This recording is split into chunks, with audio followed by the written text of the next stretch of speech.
ಬಾಗಲಕೋಟೆ ಜಿಲ್ಲೆ ಕಾಲೇಜು ಶಿಕ್ಷಣ ಇಲಾಖೆ ಸರಕಾರಿ ಪ್ರಥಮ ದರ್ಜೆ ಕಾಲೇಜು ಹುನಗುಂದ ವತಿಯಿಂದ ದಿನಾಂಕ ಡಿಸೆಂಬರ್ 4, 2025 ರಂದು ಮಧ್ಯಾಹ್ನ 3 ಗಂಟೆಗೆ 2025 ರಿಂದ 26ನೇ ಸಾಲಿನ ಪ್ರಥಮ ವರ್ಷದ ಪದವಿ ವಿದ್ಯಾರ್ಥಿಗಳ ಸ್ವಾಗತ ಹಾಗೂ ಪಠ್ಯೇತರ ಚಟುವಟಿಕೆಗಳ ಉದ್ಘಾಟನಾ ಸಮಾರಂಭವು ಕರ್ನಾಟಕ ವೀರಶೈವಲಿಂಗಾಯತ ಅಭಿವೃದ್ಧಿ ನಿಗಮದ ಅಧ್ಯಕ್ಷರು ಹಾಗೂ ಕ್ಷೇತ್ರದ ಶಾಸಕ ವಿಜಯಾನಂದೆಸ್ ಕಾಶಪ್ಪನವರ ನೇತೃತ್ವದಲ್ಲಿ ಹಾಗೂ ಕಾಲೇಜಿನ ಪ್ರಾಚಾರ್ಯರಾದ ಸಿಕಂದರ ಧನ್ನೂರರ ಅಧ್ಯಕ್ಷತೆಯಲ್ಲಿ ಜರುಗಿತು. ಮೊದಲಿಗೆ ಶಾಸಕ ಕಾಶಪ್ಪನವರರು ಬ್ಯಾಡ್ಮಿಂಟನ್ ಕ್ರೀಡೆಯ ಆಟ ಮೈದಾನವನ್ನು ಆಟವಾಡುವುದರೊಂದಿಗೆ ಉದ್ಘಾಟಿಸಿದರು. ನಂತರ ಜರುಗಿದ ವೇದಿಕೆ ಕಾರ್ಯಕ್ರಮದಲ್ಲಿ ಕ್ಷೇತ್ರದ ಶಾಸಕ ಕಾಶಪ್ಪನವರರು ಉದ್ಘಾಟನೆ ಪರ ಹಾಗೂ ಸಹ ಪ್ರಾಧ್ಯಾಪಕರಾದ ಡಾ ಸುರೇಶ್ ಎಚ್ಎಸ್ರು, ಪ್ರಾಸ್ತಾವಿಕ ಪರ ಹಾಗೂ ಕಾಲೇಜಿನ ಸಿಡಿಸಿ ಉಪಾಧ್ಯಕ್ಷರಾದ ವಿಜಯ ಮಹಾಂತೇಶ ಗದ್ದನಕೇರಿ ಹಾಗೂ ರಾಮದುರ್ಗದ ಸರಕಾರಿ ಪ್ರಥಮ ದರ್ಜೆ ಕಾಲೇಜಿನ ಪ್ರಾಂಶುಪಾಲರಾದ ಡಾ ಎಂಡಿ ಕಮತಗಿ, ಇತಿಹಾಸ ಪ್ರಾಧ್ಯಾಪಕರಾದ ಡಾ ಎಬಿವಗ್ಗರ ಮತ್ತು ಕಲಾದಗಿ ಸರಕಾರಿ ಕಾಲೇಜಿನ ದೈಹಿಕ ನಿರ್ದೇಶಕರಾದ ಕೆಎಂ ಸಾರವಾನರು ಅತಿಥಿಗಳ ಪರ ಮಾತನಾಡಿ, ರೋವರ್ಸ, ರೇಂಜರ್ಸ್, ರೆಡ್ ರಿಬ್ಬನ್, ರೆಡ್ ಕ್ರಾಸ್ನಂತಹ ಪಠ್ಯೇತರ ಚಟುವಟಿಕೆ ಕ್ಲಬ್ಗಳಿದ್ದು ಇವು ಒಬ್ಬ ವ್ಯಕ್ತಿಯ ಸರ್ವೋತ್ಮುಖ ವ್ಯಕ್ತಿತ್ವ ಬೆಳವಣಿಗೆಗೆ ಪೂರಕವಾಗಿ ಹಾಗೂ ಸಾಮಾಜಿಕ ಜವಾಬ್ದಾರಿ ಹೊಂದಾಣಿಕೆಯೊಂದಿಗೆ ಇತರೆ ಅಪಾರ ಮೌಲ್ಯಗಳು ಬೆಳೆಸುವಂತಹಗಳಾಗಿವೆ. ಹಾಗಾಗಿ ವಿದ್ಯಾರ್ಥಿಗಳು ಇಂತಹ ಸಂಘಟಿತ ಚಟುವಟಿಕೆಗಳಲ್ಲಿ ತಮ್ಮನ್ನು ತಾವು ತೊಡಗಿಸಿಕೊಳ್ಳಿರೆಂದು ಕರೆ ನೀಡಿದರು. ನಂತರ ಕನ್ನಡ ನಾಡಿನ ರಾಜರ ವೀರಪರಂಪರೆಯನ್ನು ಮತ್ತು ನಾಡು, ನುಡಿ, ಜಲದ ಅಸ್ಮಿತೆಯನ್ನು ಮೈಗೂಡಿಸಿಕೊಳ್ಳುವ ನಿಟ್ಟಿನಲ್ಲಿ ಹಾಗೂ ಗಾಂಧೀಜಿಯವರ ಆದರ್ಶಗಳನ್ನು ನಿಮ್ಮ ಜೀವನದಲ್ಲಿ ಅಳವಡಿಸಿಕೊಂಡು ಕೆಟ್ಟ ಪ್ರಲೋಭನೆಗೆ ಹಾಗೂ ಮೊಬೈಲ್ಗೀಳಿಗೆ ಒಳಗಾಗದೆ ನಿಮ್ಮ ತಂದೆ ತಾಯಿಗಳ ಇಟ್ಟಿಕೊಂಡ ಕನಸುಗಳು ನನಸು ಮಾಡಿಕೊಳ್ಳುವಂತಹ ಜೀವನ ನಿಮ್ಮದಾಗಲೆಂದು ಕಿವಿಮಾತು ಹೇಳಿದರು. ನಂತರ ಶಾಸಕರ ಉದ್ಘಾಟನಾ ಪರಮಾತುಗಳಲ್ಲಿ ಯುವಶಕ್ತಿಯು ದೊಡ್ಡ ಶಕ್ತಿಯಾಗಿದ್ದು ದೇಶದ ದಿಕ್ಕನ್ನೇ ಬದಲಾಯಿಸುವ ಶಕ್ತಿ ನಿಮ್ಮಲ್ಲಿ ಅಡಗಿದೆ. ಆ ಬೆನ್ನಲೆಯಲ್ಲಿ ಮೊದಲು ಇತಿಹಾಸರ್ಥೈಸಿಕೊಂಡರೆ ಏನನ್ನಾದರೂ ಸಾಧಿಸಲು ಸಾಧ್ಯವಾಗುತ್ತದೆ ಎಂದು ಪ್ರತಿಪಾದಿಸಿದರು. ನಂತರ ವಿದ್ಯಾರ್ಥಿಗಳಿಗೆ ಗುಣಮಟ್ಟದ ಶಿಕ್ಷಣಕ್ಕೆಂದು ಕ್ಷೇತ್ರದಲ್ಲಿ ಪ್ರಾಥಮಿಕ ಮತ್ತು ಪ್ರೌಢಶಾಲೆಗಳು ಸೇರಿ 100 ಸ್ಮಾರ್ಟ್ ಕ್ಲಾಸ್ ಸ್ಥಾಪನೆ ಮಾಡಿದ್ದು ವಿದ್ಯಾರ್ಥಿಗಳು ಸದುಪಯೋಗಪಡಿಸಿಕೊಂಡರೆ ಮಾತ್ರ ಸರಕಾರವು ಜಾರಿ ಮಾಡಲಾದ ಈ ಯೋಜನೆಯು ಸಾರ್ಥಕವಾಗುತ್ತದೆ ಎಂದರು. ನಂತರ ಪ್ರಸ್ತುತ ಸಮಾಜದಲ್ಲಿ ಯುವಕರನ್ನೇ ಹಾಳು ಮಾಡುವ ಮತ್ತು ದಾರಿ ತಪ್ಪಿಸುವ ವ್ಯವಸ್ಥಿತ ಷಡ್ಯಂತ್ರವು ಜರುಗುತ್ತಿದ್ದು, ಹಾಗಾಗಿ ಯುವಕರು ಯಾವುದೇ ದುಷ್ಟಶಕ್ತಿಯ ಅಂಧಾಭಿಮಾನ ಮತ್ತು ಒತ್ತಡಕ್ಕೆ ಒಳಗಾಗದೆ ದೇಶದ ನೈಜಿತಿಹಾಸರ್ಥೈಸಿಕೊಂಡು ಹಾಗೂ ಡಾ ಬಾಬಾ ಸಾಹೇಬರಿಂದ ರಚಿತವಾದ ಸಂವಿಧಾನದ ತತ್ವದಡಿಯಲ್ಲಿ ದೇಶವನ್ನು ಕಟ್ಟುವ ಸಪ್ರಜೆಗಳಾಗಿರೆಂದು ಕಿವಿಮಾತು ಹೇಳಿದರು. ನಂತರ ಅತ್ಯುನ್ನತ ಸೌಲಭ್ಯ ಹೊಂದಿರುವ ಹಾಗೂ ಖಾಸಗಿ ಕಾಲೇಜುಗಳಿಗೆ ಸರಿಸಾಟಿಯಾಗಿ ಬೌದ್ಧಿಕ ಮತ್ತು ಶೈಕ್ಷಣಿಕ ಪೂರಕ ಪರಿಸರಿರುವ ಜಿಲ್ಲೆಯಲ್ಲಿಯೇ ಹುನಗುಂದದ ಪ್ರಥಮ ಸರಕಾರಿ ಕಾಲೇಜು ಇದಾಗಿದೆ. ಹಾಗಾಗಿ ಪ್ರವೇಶ ಪಡೆದ ಮತ್ತು ಉನ್ನತ ವ್ಯಾಸಂಗಕ್ಕೆ ಹೋಗುವ ವಿದ್ಯಾರ್ಥಿಗಳಿಗೆ ಶುಭಾಶಯಗಳು ಕೋರಿದರು. ನಂತರ ರಾಷ್ಟ್ರಮಟ್ಟದ ಕ್ರೀಡಾಕೂಟದ ಆಯೋಜನೆಗೆ ಅತಿಥಿಗಳು ಮಾಡಿಕೊಂಡ ಮನವಿಗೆ ಶಾಸಕ ಕಾಶಪ್ಪನವರರು ಬರುವ ವರ್ಷದಲ್ಲೇ ನೆರವೇರಿಸಿಕೊಡುವುದಾಗಿ ಭರವಸೆ ನೀಡಿದರು. ನಂತರ ಕಾರ್ಯಕ್ರಮದಲ್ಲಿ ಅತಿಥಿ ಗಣ್ಯಮಾನ್ಯರಿಗೆ ಸನ್ಮಾನ ಕಾರ್ಯಕ್ರಮ ಜರುಗಿತು. ಈ ಒಂದು ಸಮಾರಂಭದಲ್ಲಿ ದೈಹಿಕ ನಿರ್ದೇಶಕರಾದ ಬಿವಾಯಾಲೂರ ಪ್ರಾಧ್ಯಾಪಕರಾದ ಎಂಬ್ಯೊಂಟಿರು ವೇದಿಕೆ ಹಂಚಿಕೊಂಡರೆ ಸಿಡಿಸಿ ಸದಸ್ಯರಾದ ದೇವು ಅಡಂಬಳ, ಎಜಿಹುಚನೂರ, ಬಿವಾಯ್ಕೊಡಗಾನೂರ, ಶ್ರೀಮತಿ ಆರೆಂತೋಪಲಕಟ್ಟಿರು, ಶ್ರೀಮತಿ ಸಾವಿತ್ರಿಯನ್ ತಪೇಲಿರು ವೇದಿಕೆ ಅಲಂಕರಿಸಿದ್ದರು. ಹಾಗೂ ಬೋಧಕೇತರ ಸಿಬ್ಬಂದಿ ಮತ್ತು ವಿದ್ಯಾರ್ಥಿಗಳು ಕಾರ್ಯಕ್ರಮದಲ್ಲಿ ಉಪಸ್ಥಿತರಿದ್ದರು. Loknayak Kannada news bureau report Hungund. ವ್ಯಕ್ತಿಯ ಸಮತೋಲನ ವ್ಯಕ್ತಿತ್ವ ನಿರ್ಮಾಣ ಆಗಬೇಕು ಅಂದ್ರೆ ಪಠ್ಯಗಳ ಜೊತೆ ಪಠ್ಯ ಪೂರಕ ಅಥವಾ ಸಹಪಠ್ಯ ಅಥವಾ ಪಠ್ಯೇತರ ಚಟುವಟಿಕೆಗಳು ಸಹ ಮುಖ್ಯವಾದ ಪಾತ್ರವನ್ನು ವಹಿಸುತ್ತವೆ. ಈ ಒಂದು ಕಾರ್ಯಕ್ರಮ ಪಠ್ಯೇತರ ಪಠ್ಯ ಪೂರಕ ಸಹಪಠ್ಯ ಚಟುವಟಿಕೆಗಳ ಉದ್ಘಾಟನೆ ಜೊತೆಗೆ ಪ್ರಥಮ ವರ್ಷದ ವಿದ್ಯಾರ್ಥಿಗಳಿಗೆ ಸ್ವಾಗತ ಸಮಾರಂಭ. ಇದು ಬಹಳ ಲೇಟ್ ಆಯ್ತು ಸ್ವಾಗತ ಸಮಾರಂಭ.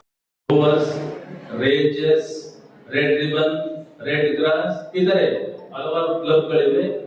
ಈ ಒಂದು ಕ್ಲಬ್ಗಳು ವ್ಯಕ್ತಿಯ ಸರ್ವತೋಮುಖ ವ್ಯಕ್ತಿತ್ವ ವಿಕಾಸ ಆಗೋದಕ್ಕೆ ಹಾಗೂ ನಾಯಕತ್ವ ಗುಣಗಳನ್ನ ಬೆಳೆಯೋದಕ್ಕೆ, ಸಾಮಾಜಿಕ ಜವಾಬ್ದಾರಿ, ಹೊಣೆಗಾರಿಕೆ, ಹೊಂದಾಣಿಕೆ ಇತರೆ ಅಪಾರ ಮೌಲ್ಯಗಳನ್ನ ಬೆಳೆಸೋದಕ್ಕೆ ಈ ಒಂದು ಸಂಘಗಳು ಬಹುಮುಖ್ಯ ಪಾತ್ರವನ್ನು ವಹಿಸ್ತವೆ. ಹಾಗಾಗಿ ಇಂತಹ ಒಂದು ಸಂಘದ ಚಟುವಟಿಕೆಗಳಲ್ಲಿ ಕಾರ್ಯೋನ್ಮುಖರಾಗಿ ಈಗಾಗಲೇ ಸಕ್ರಿಯರಾಗಿ ಭಾಗವಹಿಸಿದೆ. ಹಲವಾರು ವಿಶ್ವವಿದ್ಯಾಲಯದ ಬ್ಲೂಗಳು ಸಹ ಆಗಿದೆ. ವಿವಿಧ ಚಟುವಟಿಕೆಗಳಲ್ಲೂ ಸಹ ಸಕ್ರಿಯವಾಗಿ ಭಾಗವಹಿಸ್ತಾ ಇದ್ದೀರಿ. ಇನ್ನು ಹೆಚ್ಚು ಹೆಚ್ಚಿನ ಚಟುವಟಿಕೆಗಳಲ್ಲಿ ಸಕ್ರಿಯವಾಗಿ ಭಾಗವಹಿಸಿ ಈ ಒಂದು ಕಾಲೇಜಿಗೆ ಹಾಗೂ ಈ ನಾಡಿಗೆ ಕೀರ್ತಿನ ತರಬೇಕು ಅಂತ ಆಶಿಸ್ತಾ ತಮ್ಮೆಲ್ಲರೂ ಮುಂದಿನ ಎರಡು ಮಾತುಗಳನ್ನು ಮುಗಿಸ್ತೇನೆ. ಜೈ ಹಿಂದ್. ಸ್ವಾಗತ ಪೂರ್ವ ಸಮಾರಂಭ ಮತ್ತು ಪಠ್ಯೇತರ ಚಟುವಟಿಕೆಗಳ ಉದ್ಘಾಟನಾ ಸಮಾರಂಭ. ಈ ಸಮಾರಂಭದ ಕನ್ನಡಿಗರೆಲ್ಲ ವಿಶೇಷವಾಗಿ ನೆನಪಿನಲ್ಲಿಟ್ಟುಕೊಳ್ಳುವಂತಹ ದಿನ. ಬಹುಶಃ ನಿಮಗ ಇಡೀ ದಕ್ಷಿಣ ಭಾರತವನ್ನ ಒಬ್ಬನೇ ಒಬ್ಬ ಸಾಮ್ರಾಟ ಆಳಿದ. ಉತ್ತರಕ್ಕೆ ದಂಡಯಾತ್ರೆ ಕೈಗೊಂಡ ಉತ್ತರಾಧಿಪತಿಯಾದಂತಹ ಹರ್ಷವರ್ಧನರಿಂದ ದಕ್ಷಿಣಾಪತೇಶ್ವರ ಅನ್ನುವಂತ ಬಿರುದನ್ನ ಕೈಗೊಂಡ, ಬಿರುದನ್ನ ಪಡೆದ ಅಂತ ಸರ್ವಶ್ರೇಷ್ಠ ಅರಸು ಯಾರು? ಮೊದಲು ನಿಮಗೆ ಧನ್ಯವಾದ ಹೇಳ್ತೇನೆ. ಯಾಕಂದ್ರೆ ಇಮ್ಮಡಿ ಪುಲಿಕೇಶಿಯನ್ನ ನಾವು ಇವು ನೆನಪಿಟ್ಟುಕೊಂಡಿಲ್ಲ. ಅದಕ್ಕೆ ನಾವು ಇಮ್ಮಡಿ ಪುಲಿಕೇಶಿ ಏಕೈಕ ಸಾಮ್ರಾಜ್ಯ ಚಾಲುಕ್ಯ ಸಾಮ್ರಾಜ್ಯ. ಇಡೀ ದೇಶಕ್ಕೆ ನೌಕಾದಳವನ್ನ ಪರಿಚಯ ಮಾಡಿಕೊಟ್ಟಂತ ಮಹಾನ್ ರಾಜ ಇಮ್ಮಡಿ ಪುಲಿಕೇಶಿ. ಇಡೀ ದೇಶಕ್ಕೆ ರಾಕೆಟ್ ತಂತ್ರಜ್ಞಾನವನ್ನು ಪರಿಚಯಿಸಿದ ಮೈಸೂರಿನ ಹುಲಿ ಟಿಪ್ಪು ಸುಲ್ತಾನ್ ಕೂಡ ಕನ್ನಡಿಗರು. ಪಲ್ಲವರ ಸೊಕ್ಕನ್ನು ಅಡಗಿಸಿದಂತ ಮಯೂರ ವರ್ಮ ಕೂಡ ಕನ್ನಡಿಗ. ಇವ್ರು ಯಾರು ನಮ್ಮ ಕಣ್ಣಿಗೆ ಕಾಣೋದಿಲ್ಲ. ಅದಕ್ಕೆ ಹೇಳಿದ್ದೆ ನಾವು ಹೇಳಕತ್ತೀವಿ, ಯಾವುದೋ ಒಂದು ಪ್ರಭಾವಕ್ಕೆ ಒಳಪಡಕತ್ತೀವಿ. ನಾವು ವಿಶೇಷವಾಗಿ ಈ ಮಾತನ್ನ ಈ ಪಠ್ಯೇತರ ಚಟುವಟಿಕೆಯ ಆರಂಭದ ಕುರಿತಾಗಿ ಮಾತಾಡಬೇಕು. ಅದಕ್ಕೆ ಪ್ರಾಜ್ಞರಾದವರು ಮಾನ್ಯ ಶಾಸಕರು ಮಾತಾಡ್ತಾರೆ. ನಾನು ನಿಮ್ಮ ಎದುರೇ ಈ ಮಾತುಗಳನ್ನು ಆಡಲಿಕ್ಕೆ ಒಂದು ಸಕಾರಣ ಐತಿ. ನಾನು ಪದೇ ಪದೇ ಹೇಳ್ತಿರ್ತೀನಿ, ನಿಮ್ಮಲ್ಲಿ ಏನನ್ನ ನಾವು ಬಿತ್ತುತ್ತೇವೆಯೋ ಅದನ್ನೇ ಬೆಳೆದುಕೊಳ್ಳುತ್ತೇವೆ. ಈಗ ಸುಳ್ಳಿನ ಸರಮಾಲೆಯ ಘೋಷಣೆಗಳು. ಇವತ್ತು ಇತಿಹಾಸದಲ್ಲಿ ಶಿವಾಜಿ ಮಹಾರಾಜರು ಕೂಡ ನಮಗ ಪೂಜ್ಯರೇ, ಹೌದಾ? ಶಿವಾಜಿ ಮಹಾರಾಜರು ಕೂಡ ಪೂಜ್ಯರೇ. ಅವರು ಒಬ್ಬ ರಾಜರಾಗಿದ್ರು. ಒಂದು ಬಂದು ಸಾಮ್ರಾಜ್ಯ ಸ್ಥಾಪನೆ ಮಾಡಿದ್ರು. ಅರಸರ ವಿರುದ್ಧ ಹೋರಾಟ ಮಾಡಿದ್ರು. ರಾಜರು ಜಾತ್ಯತೀತ ವ್ಯಕ್ತಿಯಾಗಿದ್ದರು. ಇದನ್ನ ನಾನು ಪದೇ ಪದೇ ಹೇಳ್ತೀನಿ, ನೀವೆಲ್ಲರಿಗೂ ಹೇಳಬೇಕು. ಶಿವಾಜಿ ಒಬ್ಬ ಅಪ್ಪಟ ಜಾತ್ಯತೀತ ಅರಸು. ಇದನ್ನ ನೀವೆಲ್ಲ ಅರ್ಥೈಸ್ತಿರೋ ಗೊತ್ತಿಲ್ಲ. ಯಾಕಂದ್ರೆ ಶಿವಾಜಿ ಯಾರು ಅಂತ ಹೇಳಿ ಸುಳ್ಳನ್ನು ಬಿಂಬಿಸ್ತಾರೆ. ಅದಕ್ಕೆ ಶಿವಾಜಿ ಯಾರು ಅನ್ನೋದನ್ನು ನೀವು ಹೇಳಬೇಕು. ಸುಮಾರು 15,000 ಮುಸಲ್ಮಾನ ಸೈನಿಕರನ್ನ ಹೊಂದಿದ್ದ ಶಿವಾಜಿ ಈ ದೇಶ ಕಂಡಂತ ಅಪ್ಪಟ ಧರ್ಮ ಬೀರು ರಾಜ. ಅದೇ ಶಿವಾಜಿಯ ಮಗನಿಗೆ ಆಶ್ರಯ ಕೊಟ್ಟಂತ ಮಲ್ಲಮ್ಮನ ಬಗ್ಗೆನೂ ನಾವು ಹೆಮ್ಮೆ ಕೊಡಬೇಕು. ಚಿತ್ರದುರ್ಗ ಕೋಟೆಯನ್ನು ಉಳಿಸಿದಂತ ಓಬವ್ವನ ಬಗ್ಗೆ ನಾವು ಹೆಮ್ಮೆ ಕೊಡಬೇಕು. ಎಲ್ಲರ ಬಗ್ಗೆ ಹೆಮ್ಮೆ ಕೊಡೋಣ. ಆದ್ರೆ ಕನ್ನಡದ ಅಸ್ಮಿತೆ ಅಂತ ಬಂದಾಗ ಜೈ ಪುಲಿಕೇಶಿ ಅನ್ನುವಂತ ಘೋಷಣೆ ಕನ್ನಡಿಗರದಾಗಬೇಕು. ನೀವೆಲ್ಲ ವಿದ್ಯಾರ್ಥಿಗಳಿಗೆ ನಾ ಹೇಳ್ತೀನಿ, ಜೈ ಪುಲಿಕೇಶಿ ಅನ್ನುವಂತ ಘೋಷಣೆ ಬರಲಿ. ಯಾವ ಘೋಷಣೆ ಸ್ಥಳದಲ್ಲಿ ಬರ್ಬೇಕನ್ನೋದು ನಾವು ಬಿಡಿಸಿ ಹೇಳಬೇಕಾಗಿಲ್ಲ. ಗುಂಡು ಬಿದ್ದ ತಕ್ಷಣ ಅವರ ಭಯಾಗ ಹೇ ರಾಮ್ ಬಂದಿಲ್ಲ, ಹೇ ರಾಮ್ ಅಂತ ಬಂದಿಲ್ಲ. ಒಂದು ನೋವಾದ್ರೂ ನಾವು ಯಾರು ನೆನೆಸ್ತೀವಿ, ಒಂದು ಕಲಿಗೆ ಬಿದ್ದರೆ ಯವ್ವ ಅಂತೀವಿ, ಯಪ್ಪ ಅಂತೀವಿ, ಶಿವ ಶಿವ ಅಂತೀವಿ. ಅಂತ ಭಕ್ತನಲ್ಲಿ ಅಪ್ಪಟ ಸನಾತನೆಯಿಂದ ರಾಮ ಭಕ್ತನಾಗಿದ್ದ ಗಾಂಧೀಜಿ ಬಾಯಲ್ಲಿ ಗೋಡ್ಸೆ ಕೊಂಡು ಹೊಡೆದಾಗ ರಾಮ ಅಂತ ಬರಲೇಬೇಕಲ್ಲ, ಅದು ಇಲ್ಲ ಅಂತಾರೆ. ಇದರಿಂದ ಏನು ಸಾಧಿಸ್ತಾರೆ? ನಿಮ್ಮನ್ನ ಒಂದು ವಿಷಯವರ್ತುಳಕ್ಕೆ ದೂಡುವಂತ ದುಸ್ಸಾಹಸವನ್ನು ಮಾಡ್ತಾರೆ. ಅದಕ್ಕೆ ನಾವು ಅವ್ರಿಗೆ ಟೀಕೆ ಮಾಡೋದಾಡಪ್ಪ. ನಮ್ಮವ್ವ, ನಮ್ಮಪ್ಪ, ನನ್ನ ಮಣಿ, ನನ್ನ ಓಣಿ, ನನ್ನ ಊರು, ನನ್ನ ರಾಜ್ಯ, ನನ್ನ ದೇಶ, ನನ್ನ ರಾಜ, ನನ್ನ ಪರಂಪರೆ. ಈ ವೀರ ಪರಂಪರೆಯನ್ನು ಗೌರವಿಸುವಂತಹ ದಿನ ಈ ದಿನದಂತೆ ನೋಡಿ. ನಿಮ್ಗೆ ಎಂತ ಒಂದು ಕ್ಷಣ ನಿಮ್ಮ ಕುಟುಂಬದ ಹಿನ್ನೆಲೆಯನ್ನು ಗುರುತಿಸಿ, ಕುಟುಂಬದ ಹಿನ್ನೆಲೆಯನ್ನು ಗುರುತಿಸಿ. ನೀವು ನೆರಳಲ್ಲಿ ಮತ್ತು ತಂಕಾದ ಗಾಳಿಯಲ್ಲಿ ಕೂತಾಗ ನಿಮ್ಮಪ್ಪ ನಿಮ್ಮವ್ವ ಅಲ್ಲಿ ಹೊಂದಾಣ ದುಡಿದ್ರು ಸರ್. ನನ್ನ ಮಗ ಇವತ್ತೇನೋ ಫಂಕ್ಷನ್ ಐತೆ ಅಂತ ಹೋಗಿ ಕಾಲೇಜ್ ಒಳಗೆ ಅವ್ನು ಏನನ್ನ ವಿಚಾರಗಳನ್ನು ತಿಳ್ಕೊಂಡ್ ಬರ್ತಾನ ಅನ್ನುವಂತ ಆಸಕ್ತಿ ಇರ್ತದೆ. ಯಾಕೆ ನಾನು ನಿಮ್ಮ ಬಗ್ಗೆ ಅತ್ಯಂತ ಭಾವುಕನಾಗಿ ಮಾತಾಡ್ತೀನಿ ಅಂದ್ರೆ ವಿದ್ಯಾಪುರಾಣ ನ ಸುಖ, ವಿದ್ಯಾಪುರಾಣವನಿಗೆ ಸುಖ ಅನ್ನೋದಿರಬಾರ್ದು. ಸುಖ ಅನ್ನೋದು ಯಾವಾಗಿರ್ಬೇಕು? ವಿದ್ಯೆ ಮುಗಿದ ನಂತರ ನಿಮಗೆ ಸುಖ ಇರುತ್ತೆ. ಈ ವಿದ್ಯಾರ್ಜನೆಯ ಒಂದು ವಯಸ್ಸಿನಲ್ಲಿ ನೀವು ಯಾವುದೇ ಪ್ರಲೋಭನೆಗಳಿಗೆ ಬೀಳದೆ ನೀವಾಯ್ತು, ನಿಮ್ಮ ಕಾಲೇಜ್ ಆಯ್ತು, ನಿಮ್ಮ ಅಧ್ಯಾಪಕರಾಯ್ತು, ನಿಮ್ಮ ಓದುವಂತ ವಿಷಯ ಆಯ್ತು, ಯಾವ ಪ್ರಲೋಭನೆಗೂ ಬೀಳಾದೆ ನಿಮ್ಮ ಒಂದು ಯಶಸ್ಸಿನತ್ತ ಬರೋದು. ಈಗೇನಪ್ಪ ಪ್ರಥಮ ವರ್ಷಕ್ಕೆ ಬಂದಿರಲ್ಲ, ಒಳ್ಳೆ ಕಾಲೇಜನ್ನು ಆಯ್ಕೆ ಮಾಡ್ಕೊಂಡಿರಿ. ನಮ್ಮ ಕಾಲೇಜ್ ಆದಿಯಾಗಿ ಎಲ್ಲ ಪ್ರಾಧ್ಯಾಪಕ ಮಿತ್ರರಲ್ಲಿ ಕೂಡ ಅದನ್ನೇ ಹೇಳ್ತಾ ಇದ್ದೀನಿ, ನಮ್ಮ ಮಕ್ಕಳಿಗೆ ಪರೀಕ್ಷೆ ಅನ್ನೋದು ಭಯ ಆಗಬಾರ್ದು. ಮುಕ್ತ ವಾತಾವರಣದಲ್ಲಿ, ಮುಕ್ತ ವಾತಾವರಣ ಮತ್ತೆ ಹೆಂಗಲ್ಲ, ಮುಕ್ತ ವಾತಾವರಣದಲ್ಲಿ ಪರೀಕ್ಷೆಗಳು ನಡೆಯಬೇಕು ಅನ್ಕೊಂಡ್ರೆ ಬಹುಶಃ ಬೋರ್ಡ್ ಮೇಲೆ ಬರೀತಾರಂತಲ್ಲ, ಇದು ಫ್ರೀ ಆಗೈತಿ, ಆರಾಮಾಗಿ ಬರೀರಿ, ಪಾಸ್ ಆಗೈತಿ. ಎಲ್ಲರೂ ತೇರ್ಗಡೆ ಆಗ್ತೀರಿ. ಈ ಕಾಲೇಜಿನ ಇತಿಹಾಸನ ಹಂಗೈತಿ. ಎಲ್ಲರೂ ತೇರ್ಗಡೆ ಆಗ್ರಿ. ಮುಂಬರುವ ದಿನಗಳಲ್ಲಿ ದೊಡ್ಡ ದೊಡ್ಡ ಉದ್ಯೋಗದಲ್ಲಿ, ದೊಡ್ಡ ದೊಡ್ಡ ಕಾರ್ಯಕ್ಷೇತ್ರಗಳಲ್ಲಿ ನಿಮ್ಮ ಹೆಸರು ನೆನೀತಾ ಇರಲಿ ಅಂತ ಆಶಿಸ್ತಾ ನನ್ನ ಮಾತನ್ನು ಒಳ್ಳೆ ವಿಚಾರಿಸಿದ್ದಾರೆ. ಜನ ಸರ್ಕಾರ, ಜನ ಕರ್ನಾಟಕ ಸರ್ಕಾರ ಬಹಳಷ್ಟು ಯೋಜನೆಗಳನ್ನು ತಮಗಾಗಿ ರೂಪಿಸಿದೆ. ಅದರದೆಲ್ಲ ಸದುಪಯೋಗಗಳನ್ನು ಪಡ್ಕೊಳ್ಳಿ. ಪ್ರಥಮ ವರ್ಷದ ವಿದ್ಯಾರ್ಥಿಗಳಿಗೆ BA, BCom, BBA ಇದೆ ಸರ್, PC ಏನೋ ಇದೆ, BSc ಇದೆ. ಮೇಲೆಗೆ ತಮಗೆ ಒಬ್ಬ ಯುವ ಪ್ರಾಂಶುಪಾಲರು ಸಿಕ್ಕಿದ್ದಾರೆ. Is a good scholar, is a very good scholar. I know him very well. 15 ವರ್ಷದಿಂದ ನೋಡಿದ್ದೀನಿ. ಮುದ್ದೇಬಿಹಾಳ ಜಿಲ್ಲೆಯಲ್ಲಿ ಬಹಳಷ್ಟು ಕೆಲಸ ಮಾಡಿದ್ದಾರೆ. ನಮ್ಮ ಭಾಗದಲ್ಲಿ, ನಮ್ಮ ಧಾರವಾಡ ರೀಜನ್ನಲ್ಲಿ ಅವ್ರ ಹೆಸರು ತುಂಬ ಚೆನ್ನಾಗಿದೆ. ಅಂತ ಪ್ರಾಂಶುಪಾಲರು ನಿಮಗೆ ಸಿಕ್ಕಾರೆ, ಅದನ್ನು ಸದುಪಯೋಗ ಪಡಿಸ್ಕೊಳ್ಳಿ. ಸರ್ ಹೇಳ್ತಾ ಇದ್ರು ಟುಮಾರೋ ಲಾಸ್ಟ್ ಮಂತ್ ಸರ್ ಯಾವತ್ತೂ ನಿಮ್ಮ ಪರವಾಗಿ ಇರ್ತಾರೆ. ಒಂದು ರಿಕ್ವೆಸ್ಟ್ ಇದೆ ನಮ್ದು sir, Hungund is very well connected with ಬಹಳಷ್ಟು ಜಿಲ್ಲೆಗಾಗಿ ಕನೆಕ್ಟ್ ಆಗಿದೆ. ಒಂದು ನ್ಯಾಷನಲ್ ಲೆವೆಲ್ ಇವೆಂಟ್ ಮಾಡಿ ಸರ್, ನಮಗೆ ಅದು ನಿಮಗೆ ಗ್ರೌಂಡ್ ಇದೆ, ನೀವು ಬಹಳ ಒಳ್ಳೆಯವರು, ಒಂದು ನ್ಯಾಷನಲ್ ಲೆವೆಲ್ ಇವೆಂಟ್ ಮಾಡೇ ಮಾಡ್ತಾರೆ ಅನ್ನೋ ಭರವಸೆಯೊಂದಿಗೆ ತಮಗೆ ಮತ್ತೊಮ್ಮೆ ಸ್ವಾಗತ ಕೋರಿ ನಿಮ್ಮ ಪರೀಕ್ಷೆಗೆ ಆಲ್ ದ ಬೆಸ್ಟ್ ಹೇಳಿ ನಾನು ಮಾತನಾಡ್ತೀನಿ. ಜೊತೆಗೆ ನಮ್ಮ ವಿದ್ಯಾರ್ಥಿಗಳು ಈ ಕಾಲೇಜಿಗೆ ಪಾದಾರ್ಪಣೆ ಮಾಡುತ್ತಿರುವಂಥ ಎಲ್ಲ ವಿದ್ಯಾರ್ಥಿಗಳಿಗೆ ಈ ವೇದಿಕೆ ಪರವಾಗಿ ಎಲ್ಲರಿಗೂ ಆದರದ ಸ್ವಾಗತವನ್ನು ಕೋರುತ್ತೇನೆ. ಭಾಗವಹಿಸಿರುವಂಥ ಎಲ್ಲ ವಿದ್ಯಾರ್ಥಿಗಳಿಗೆ ಶುಭಾಶಯಗಳನ್ನು ಕೋರಲು ಇಚ್ಛೆ ಪಡ್ತೇನೆ. ನಮ್ಮ ರಾಜ್ಯಪಾಲರಾದಿಯಾಗಿ ಎಲ್ಲ ನಮ್ಮ ಪ್ರಾಧ್ಯಾಪಕರು, ಗೆಸ್ಟ್ ಲೆಕ್ಚರರ್ಸು ಕಾರ್ಯವನ್ನು ಮಾಡಿ ಜೊತೆಗೆ ಇಡೀ ಜಿಲ್ಲೆಯಲ್ಲೇ ಹೆಮ್ಮೆಯ ವಿಷಯ ಏನು ಅಂದ್ರೆ ಇವತ್ತು ಹುನಗುಂದ ಪ್ರಥಮ ದರ್ಜೆ ಕಾಲೇಜ್ ಇಡೀ ಜಿಲ್ಲೆಗೆ ನಂಬರ್ 1 ಕಾಲೇಜ್ ಅನ್ನಿಸಿಕೊಂಡಿದೆ ಅನ್ನೋ ಮಾತನ್ನು ಇಲ್ಲಿರುವಂತಹ ಪ್ರಾಚಾರ್ಯರು, ಎಲ್ಲ ಪ್ರಾಧ್ಯಾಪಕರು, ಎಲ್ಲ ಸಿಬ್ಬಂದಿ ವರ್ಗದವರಿಗೆ ನಾನು ವಿಶೇಷವಾದ ಧನ್ಯವಾದಗಳನ್ನು ಅರ್ಪಿಸ್ತೇನೆ. ಯಾಕಂದ್ರೆ ಅವರಿಲ್ಲದೆ ನೀವಿಲ್ಲ. ಯಾಕಂದ್ರೆ ಮನುಷ್ಯ ಇವತ್ತು ನಮ್ಮ ವಿಜಯ ಮಾಂತೇಶ್ ಗದ್ದರಿಕೆ ಅವರು ಹೇಳಿದ ಹಾಗೆ ಇವತ್ತೇನು ಬಹಳ ಒಂದು ಶುಭ ದಿನ ಇವತ್ತು. ದಕ್ಷಿಣ ಪ್ರದೇಶ್ವರ ಅನಿಸಿಕೊಳ್ಳುವಂತ ನಮ್ಮ ನಾಡಿನ ಹೆಮ್ಮೆಯ ಪುತ್ರ, ವೀರ ಧೀರ, ಅದು ಇಮ್ಮಡಿಯ ಪುಲಕೇಶಿಯವರ ಒಂದು ಜನ್ಮದಿನ.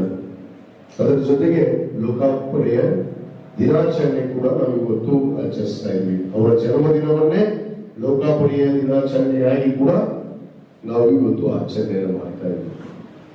ಅದರ ಕುರಿತು ಅವರು ಹೇಳಿದರು, ಬಹುತೇಕ ನೀವಾಗಲೇ, ಯಾಕಂದ್ರೆ ನಿಮಗೆ ಯಾವ್ದು ಒಳ್ಳೆಯದು ಯಾವ್ದು ಕೆಟ್ಟದ್ದು ಅನ್ನೋದನ್ನ ಅರ್ಥಿಸುವಂತ ಒಂದು ಶಕ್ತಿ ನಾವು ಹೊಂದಿದ್ದೇವೆ. ಯಾಕಂದ್ರೆ ಯಾವ ದೇಶದಲ್ಲಿ ನಾವು ಜೀವಿಸ್ತಾ ಇದ್ದೀವಿ, ಯಾವ ನಾಡಿನಲ್ಲಿ ನಾವು ಜೀವಿಸ್ತಾ ಇದ್ದೀವಿ, ಅದ್ರ ಜೊತೆಗೆ ನಮ್ಮ ಭಾಷೆ, ನಮ್ಮ ಜನ, ನಮ್ಮ ಅಭಿಮಾನ ಅನ್ನೋದು ಬಹಳ ಬೇಕಾಗುತ್ತೆ.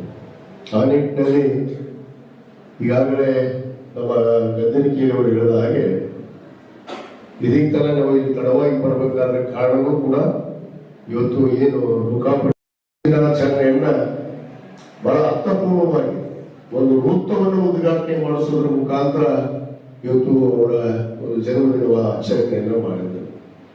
ಯಾಕಂದ್ರೆ ಯುವಕರಲ್ಲಿ ತಮ್ಮಲ್ಲಿರುವಂತಹ ಶಕ್ತಿ, ಯುವಕರ ಶಕ್ತಿ ಬಹಳ ದೊಡ್ಡ ಶಕ್ತಿ.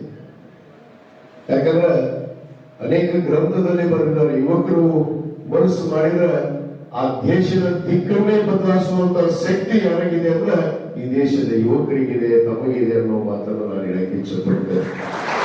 ಯುವಕರು ಅಂದ್ರೆ ಯುವತಿಯರು ಕೂಡ ಬಂದ್ರೆ ಇದೆ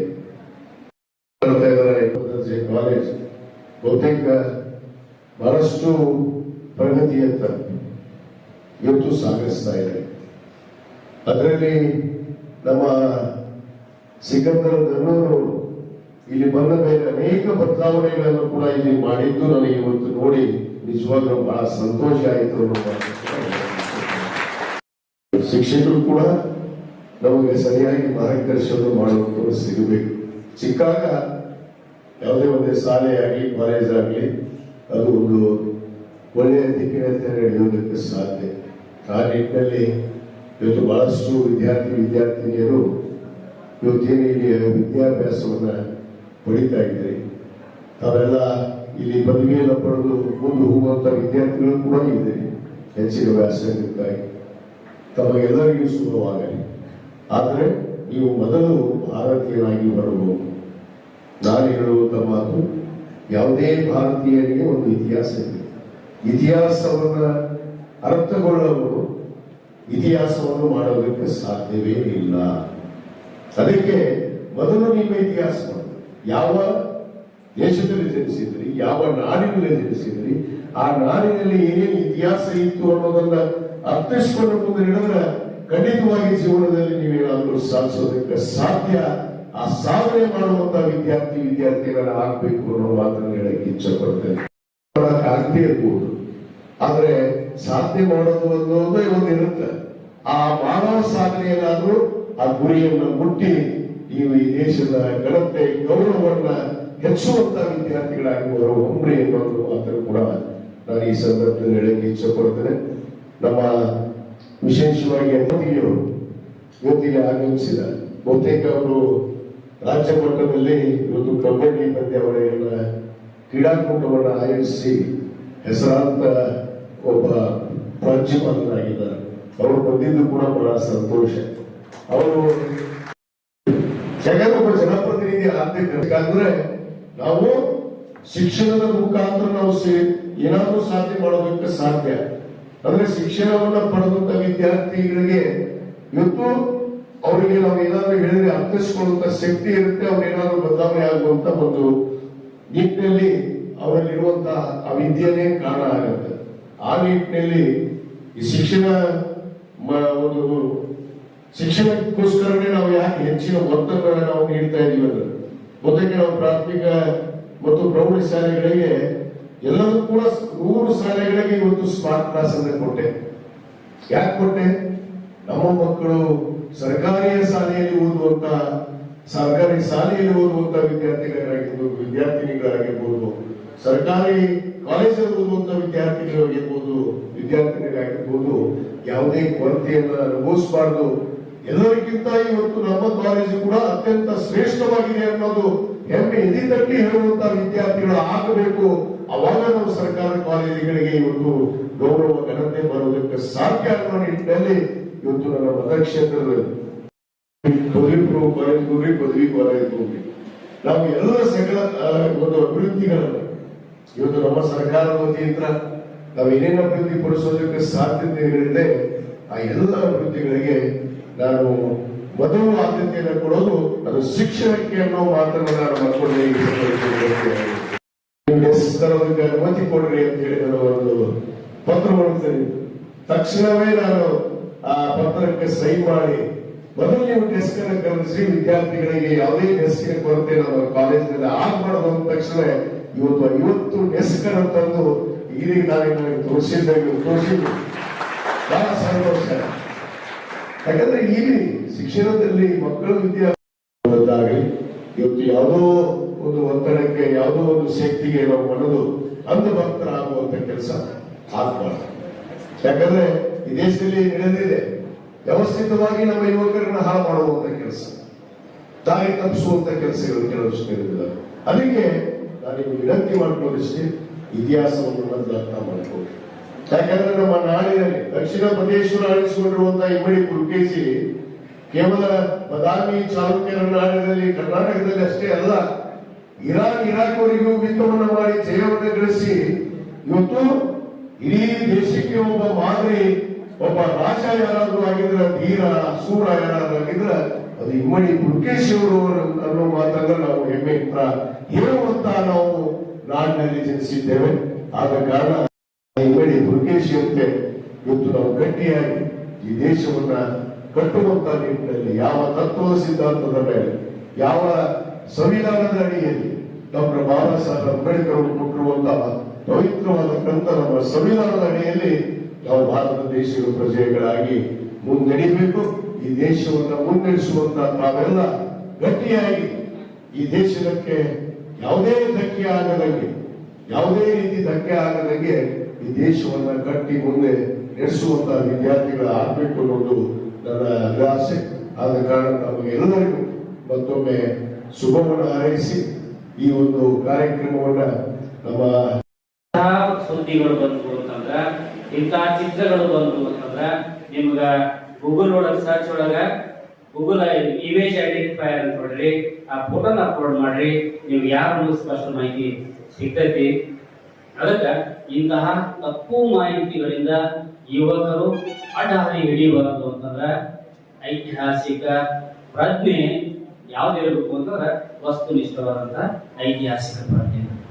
ಆ 5 ಮಂದಿ ಇರ್ತಾರಂದ್ರ 90 ಜನ ಇರ್ತಾರ, 10 ಮಂದಿ ಅಷ್ಟ ಮುಂದುವರಿತಾರೆ. ಅವ್ 10 ಜನ ಮುಂದುವರ್ಸ್ಕೊಂಡು ಹೋಗ್ತಾನ, ಅವ ಓದಾಕ್ ಪ್ರಾರಂಭ ಮಾಡ್ತಾನ, ಸೀರಿಯಸ್ ಆಗಿ ಓದಾಕ್ ಚಾಲು ಮಾಡ್ತಾನ. 10 ಜನರೊಳಗ ಹೇಳ್ತಾನ, ದೋಸ್ತ ಓದಾಕ್ ಕಾನ್ಸಂಟ್ರೇಷನ್ ಆಗಬಾರ್ದು. ಸರಿ, ನಾನು ಕಾನ್ಸಂಟ್ರೇಷನ್ ಆಗಬಾರ್ದು ಅಂತ 10 ಮಂದಿ ಒಳಗೆ 2 ಮಂದಿ ಬಿಟ್ಟು ಬಿಡ್ತಾರ. ಮತ್ತೆ 8 ಜನ ಅಷ್ಟ ಮುಂದೆ ಹೋಗ್ತಾರ. ಆ 8 ಜನ ಆದ್ಮೇಲೆ ದೋಸ್ತಿ ಕಾನ್ಸಂಟ್ರೇಷನ್ ನನಗೆ ಪರ್ಫೆಕ್ಟ್ ಬರಾಕತ್ತೈತಿ, ಅದು ಓದಿದ್ದ ತಿಳಿಬಾರ್ದು,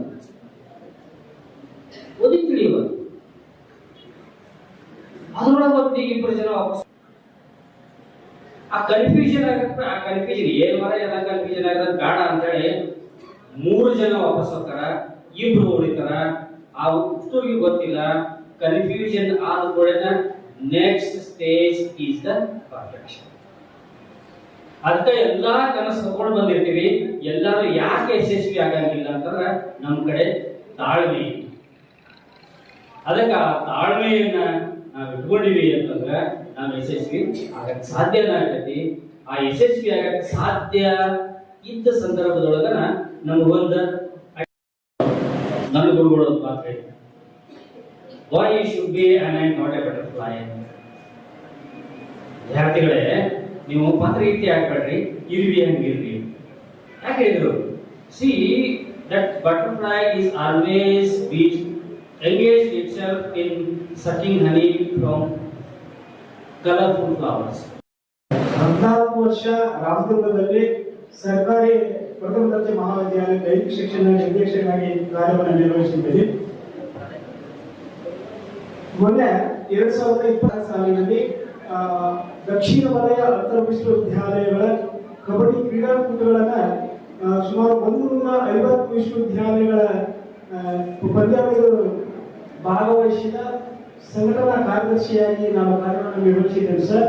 ನಾನು 2020 ಸ್ಪರ್ಧೆಗೆ ನಮ್ಮ ಈ ಒಂದು ಕ್ಷೇತ್ರದೊಳಗೆ ರಾಜ್ಯ ಮಟ್ಟದ ರಾಷ್ಟ್ರ ಮಟ್ಟದ ಕಬಡ್ಡಿ ಆಟಗಾರರು ತುಂಬಾ ಇದ್ದಾರೆ, ಈಗಲೂ ಇದ್ದಾರೆ. ಆ ಒಂದು ಹಿನ್ನೆಲೆಯಲ್ಲಿ ತಾವು ಒಂದು ಯಾಕೆ ಇಂಥ ಒಂದು ಕ್ರೀಡಾಕೂಟಗಳನ್ನ ಸಂಘಟಿಸಲು ಒಂದು ಪ್ರಯತ್ನ ಪಡಬಾರ್ದು ಅಂತಕ್ಕಂಥ ವಿಚಾರವನ್ನ ಅಷ್ಟೇ ನಾನು ಹೇಳೋದಕ್ಕೆ ಇಷ್ಟಪಡ್ತೀನಿ. ದಯವಿಟ್ಟು ಇಂಥ ಒಂದು ಅವರು ಇದ್ದಾರೆ, ತಾವು ಇದ್ದೀರಿ, ಸಂಘಟನೆ ಮಾಡುವಲ್ಲಿ ಒಂದು ಪ್ರಯತ್ನವನ್ನ ಮಾಡಿ ಅಂತಕ್ಕಂಥ ಮನವಿಯನ್ನು ಸಲ್ಲಿಸಿ ನನ್ನ ಮೊದಲ ಬಾರಿಗೆ ನಿಮ್ಗೆಲ್ಲ ಗೊತ್ತಿದೆ, ಹಲವಾರು ಸಮಸ್ಯೆಗಳನ್ನ ವಿದ್ಯಾರ್ಥಿಗಳು ಎದುರಿಸ್ತಾ ಇದ್ರು. ಕಾಲೇಜಿಗೆ ಬಂದು ಪಾಠ ಪ್ರವಚನಗಳಲ್ಲಿ ಪಾಲ್ಗೊಂಡು ವಿದ್ಯಾರ್ಥಿಗಳಿಗೆ ಅತ್ಯಂತ ಅನುಕೂಲಕರವಾದ ವಾತಾವರಣವನ್ನು ನಿರ್ಮಿಸಿದ್ದಾರೆ. ಅಂತ ಪ್ರಾಧ್ಯಾಪಕರು ಒಂದು ಕ್ರೀಡಾಕೂಟ ಆಯೋಜನೆ ಮಾಡಬೇಕು ಅಂತ ಹೇಳಿದ್ದಾರೆ. ಬಹುತೇಕ ಎಲ್ಲ ನಡೆಯಿದ್ರೇನಪ್ಪ ನಿಮ್ಮ ಆವಾಸ ಬರೋದು ಯಾಕೆ? ಹಾಗಾದ್ರೆ ಒಂದು ಕ್ರೀಡಾಕೂಟ national level national level national level ಕ್ರೀಡಾಕೂಟವನ್ನ ನಾವು ಬರೋ ವರ್ಷ ಆಯೋಜನೆ ಮಾಡ್ತೀವಿ. ಬರ್ತಾ ಇದ್ವಿ. ಇವೆಲ್ಲರ ಪರವಾಗಿ ನಾನು ಕಾಲೇಜು ಅಭಿವೃದ್ಧಿ ಸಮಿತಿಯ ಅಧ್ಯಕ್ಷರಾಗಿ ನಾನು ವಿಶೇಷವಾದ ಒಂದು ವೇತನ ರಹಿತ ಅವರು ತಮ್ಮ ಪಾಠವನ್ನು ಮಾಡಿ ಒಂದು ತಮ್ಮ ಈ ಕಾಲೇಜಿಗೆ ಒಂದು ಕೀರ್ತಿ ಘನತೆಯನ್ನು ತಂದಿದ್ದಾರೆ. ಅವರಿಗೆ ಕೂಡ ತಮ್ಮೆಲ್ಲರ ಪರವಾಗಿ ನನ್ನ ವೈಯಕ್ತಿಕವಾಗಿ ವಿಶೇಷವಾದ ಧನ್ಯವಾದಗಳನ್ನು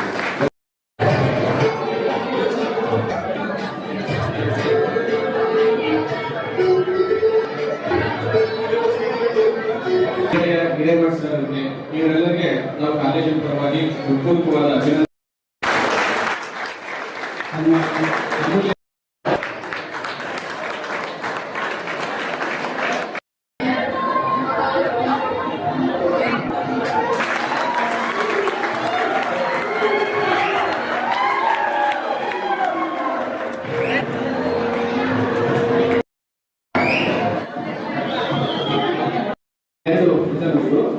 ಮೊದಲನೇದಾಗಿ ನಮ್ಮ ಮಹಾವಿದ್ಯಾಲಯದ ಕಾಲೇಜು ಅಭಿವೃದ್ಧಿ ಮಂಡಳಿಯ ಉಪಾಧ್ಯಕ್ಷರಾಗಿರ್ತಕ್ಕಂಥ ಶ್ರೀ